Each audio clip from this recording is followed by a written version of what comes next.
సూర్యాపేట జిల్లా తుంగతుర్తిలో బీఆర్ఎస్ మహిళలు నిరసన చేపట్టారు. మహిళలకు ప్రభుత్వం ఇచ్చిన హామీ నెరవేర్చాలంటూ మెయిన్ రోడ్డుపై మహిళలు బైఠాయించి నిరసన తెలిపారు.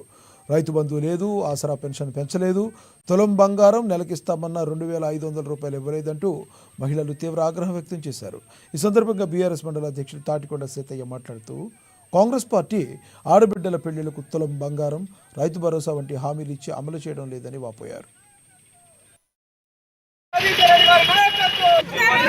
ఎన్నో వాగ్దానాలు చేస్తూ అందులో భాగంగా మహిళలందరికీ 25,000 రూపాయల ఆర్థిక సహాయం చేస్తానని, చదువుకునే ఆడబిడ్డలకు స్కూటీలు ఫ్రీగానే ఇస్తానని, కళ్యాణ లక్ష్మిలో 1,00,000 రూపాయలతో పాటు తులం బంగారం ఇస్తామని, కేసీఆర్ కిట్ ఇస్తామని ఎన్నో మాయమాటలు చెప్పి మహిళలందరినీ మోసం చేసి ఓట్లు దండుకొని అధికారంలోకి వచ్చినటువంటి రేవంత్ రెడ్డి ప్రభుత్వం ఈరోజు ఏ ఒక్క మహిళ కూడా 2,500 ఆర్థిక సహాయం చేయకుండా మహిళలందరినీ మోసం చేసినటువంటి